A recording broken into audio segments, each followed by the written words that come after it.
د پخوا زمانې کیسه ده چې په خټکو پل کې دوه نږدې ملګري اوسېدل. دوی دواړو په خټکو پل کې ډېر په خوشحالۍ ژوند کاوه.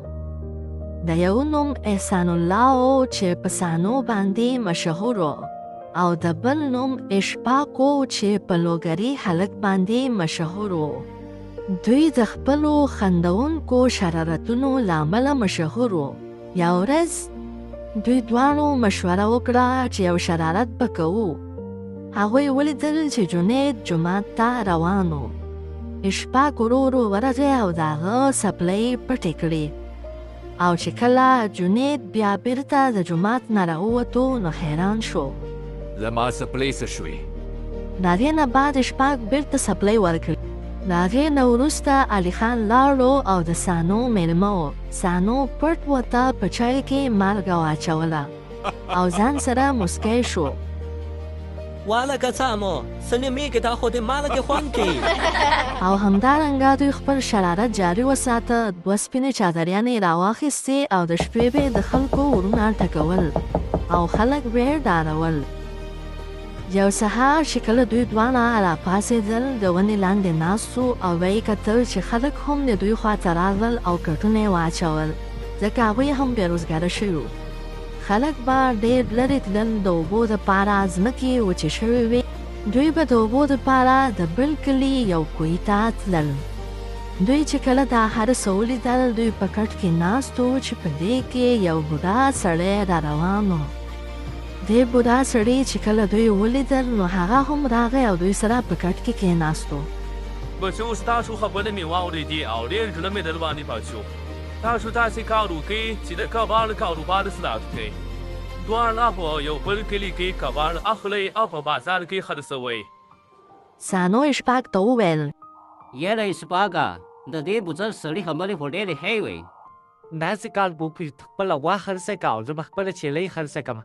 یاره اشفاقه، دا خبره خو دې بیخي صحیح ده. دوی دواړو دا پرېکړه وکړه چې سانو به خپله غوا خرڅه کړي او یوه به تله راوړي، او اشفاق به خپله چیلۍ خرڅه کړي او یو زوړ سایکل به راوړي. دوی دواړو همدا رقم سهار وختي سایکل او تله راوړه د ونې لاندې، او د یو بل کلي په طرف روان شول. دوی به د خلکو نه کباړ اخیسته او په یو ځای باندې به یې جمع کاوه. کله چې دوی دواړو ښه ډېر کباړ جمع کو نو بیا هغوی دا په سایکل باندې کېښود او د بازار په طرف روان شو. دوی هغلته دا خرڅ کو او ډېرې پیسې یې وګټلې. دوی به روزانه د بل کلي ته راتلل او کباړ واخیسته او خرڅاوه به.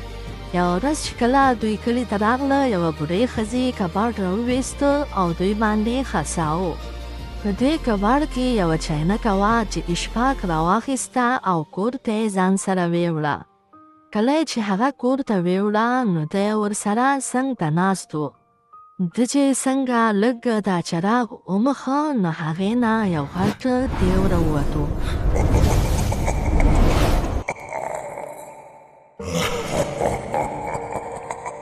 ته اوس د دې چراغ مالک یې. ستا د دې خواهشونه زه پوره کولی شم. ته ما ته هغه درې خواهشونه دې ووایه. اشفاق چې اول دې ولیدو نو ډېر وډار شو او هغې نه وروسته یې ځان ډاډه کو. زموږ په کلي کې پاکې اوبه نشته. زموږ د کلي ځوانان بېروزګاره دي او زموږ د کلي ځمکې غونډې وچې دي، فصلونه پرې نه کېږي. دوی چې کله سهار وختي د کور نه باندې راووتل نو ویې کتل چې په کویانو کې اوبه رازیاتې شولې. د کلي خلک ډېر خوشحاله وو او د کلي منځ کې خپلې سبزیانې پخولې.